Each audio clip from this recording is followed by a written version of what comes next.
Hello students, today we will discuss the question answers related to the chapter India after independence. So let's get started.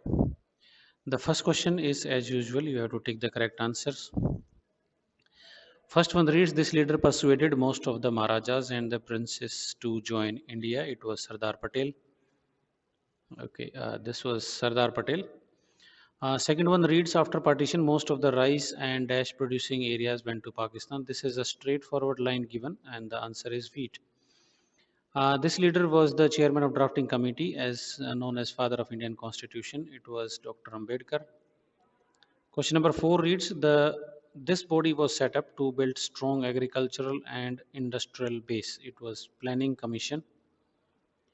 Then we have the fifth question. After the Second World War, there were two major superpowers, USA and the former USSR. USSR means United Soviet Socialist Republic. That is present day Russia. So before 1991, it was called USSR. Okay, now we have to state true and false. The drafting committee completed its work on 26th January 1950. This is a false statement. The correct one could be 26th November. It just like completed its task on 26th November. This is straightforward given in the chapter. Second one reads, the Constitution of India has three set of lists. That is true. One we have the union list, then we have state list and the concurrent list.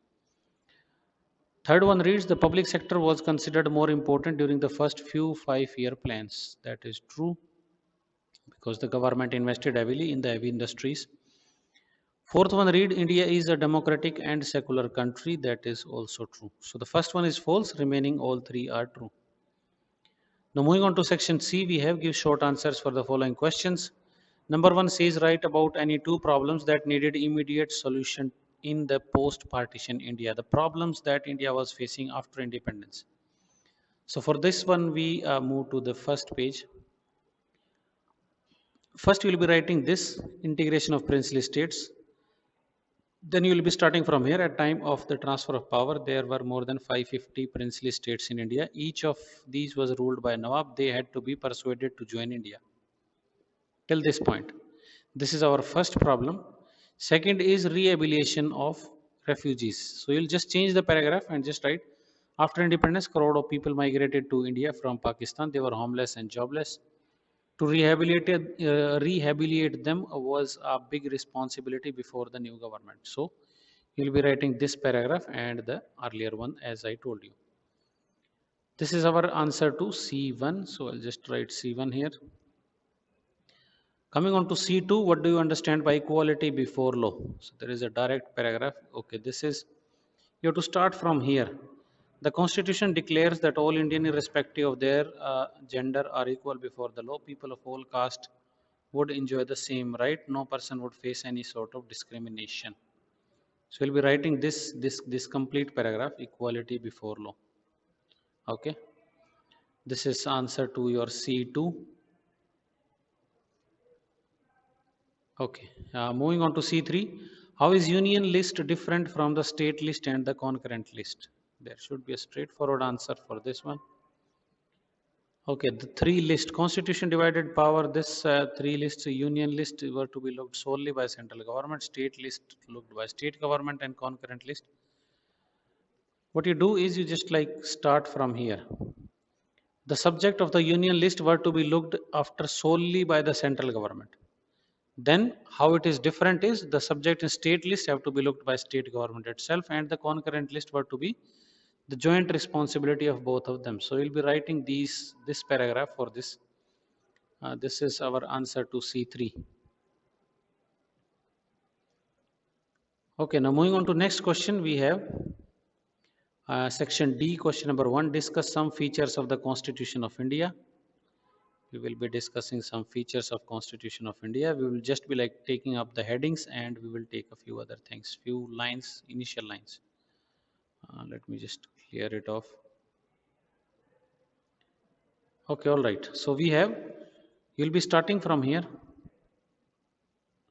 Some features of the Constitution of India are as given below. First is equality before law, irrespective of gender are equal before the law of the country. This much.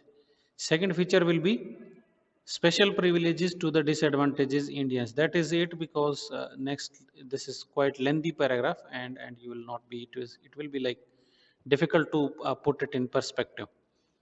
We have the third point, that is universal adult franchise grant or voting age above the age of 20, right to vote in election to choose their leaders. You just like write till this point only. That is, you have to start from here. Universal adult franchise, the constitution grants all Indian citizens above the age of, uh, hold on a second, you have to add a few other words in this one. Okay. So start with this. Universal adult franchise, the constitution grants all citizens above the age of 21 the right to vote in the elections and choose their leaders. We'll be writing till this point. Then we have three list. The constitution divide power between central government and the state governments. That is it. You just like write these first 2.5 lines, because we have covered this in a separate question. So that is it. So the three features of the constitution are, let me just erase what is of no use to us. The first feature would be equality before law. First, you have to write at the top, you will be writing this. Some feature of Constitution of India are as given below. First one is equality before law, law of the country. Then second one, you just have to write the heading. And in case of third one, you will be writing till their leaders. So these are basically the three main features of our Constitution. Okay, then the question number second says, why did the Constitution of India grant special privileges to some sections of the society? Okay, for this, what you do is you just like start from here. I'll just erase these things first. Okay, so you start from here. The framers of the Constitution believed that for centuries some sections of the society had been deprived and discriminated against. They therefore made the provisions for granting reservation of seat, legislature, and government job for these sections. That is it. So you'll be writing till this point only. Okay, now we have the next question, which is discuss the challenges that India. Okay, question number 3. What do you understand by the policy of non-alignment? So there is a special paragraph titled non-alignment. Okay, this. So in this, you will be starting from here. This is C4, I suppose. This is D3.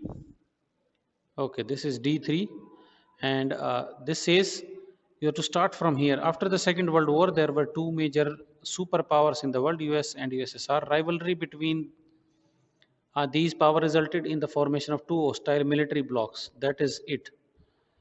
Okay, so then you will be starting from here. India did not wish to ally itself with either because it was aware of the high policy of military involvement. It tried to initiate a movement for the world peace. Okay, world peace tak likhna hai. Then you will be adding this line.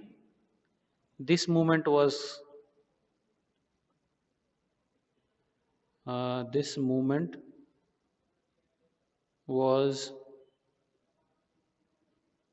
termed as the policy of non-alignment. Okay, so this should be your last line to this answer. First, you will be again repeating. First, you will be starting with after and then military blocks, and then you will be starting with India and till peace, and then you will be adding this line. This movement was termed as the policy of non-alignment. Okay, then we have D4. Discuss the challenges that India faces today. In this also there is particular paragraph, but there are few things that we have to omit out. Okay, this is your answer to D4. India has, okay, there are however much more to be done. Okay, first you will be starting with here. Removing poverty is the biggest challenge. Crores of Indians are still below poverty line. This till this point only.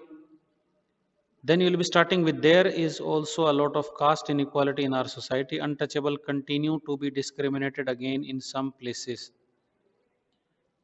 Then you will be writing there is also a lot of gender inequality.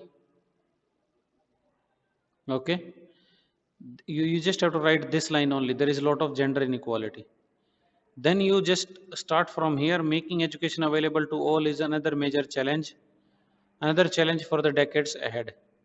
So you'll be writing this. So starting again repeating this answer. First, we will be starting from here. Removing poverty is the biggest challenge. Crores of Indians are still below poverty line. Then you leave out this line. You don't have to write this. You start from there. There is also a lot of caste inequality in our society. The untouchables continue to be discriminated against in some places. Then you leave out this line. Okay, you just leave out this one. Then you start from here. There is also a lot of gender inequality. You'll be writing this line only. You just strike out this thing, and then you will be continuing with making education available to all and ahead तक आपने लिखना है. That is the answer for D4. Okay, now we have what's question. Question number 5 says, why do you think that Indian Nawabs had to be persuaded to join the Indian Union? So for this, what you will be doing is, because many of them were not willing to join the Indian Union and they were planning to create a separate country, in the sense that uh, these people, they just like thought that we would be creating a separate country. So since India was a bigger country, so our national leaders never wanted to have more divisions of the country after it had already been partitioned into India and Pakistan. So they just like persuaded them to join the Indian Union. That is the answer to the fifth question. Now moving on to sixth question. It is said that there was rule of law in the British in India, but equality before law only emerged when they left India. There was rule of law in the sense that there were laws for everything, but those laws were providing special privileges to some sections of the society before independence. Like, if a white person commits the same crime when he is in India, so he cannot be held accountable in front of an Indian judge. His trial was presided only by a British judge. So, and in case if we Indians used to commit any crime, then we were subjected to both the kind of judges, whether it has to be British or the Indian. So, but after our independence, we just got the right to equality. Everybody is equal, and that is in that sense this question is saying. So, the answer to this one would be, this means that everyone was not treated equally during the British Raj. British Raj. Okay, that is the correct answer to this one. Okay. There was special privilege for some sections of the society. तो इसमें क्या था कि there were special privileges. There were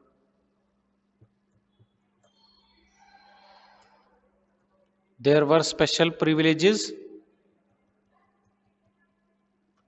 for certain sections of the society, and in that sense, India was not a equal society during the Britishers.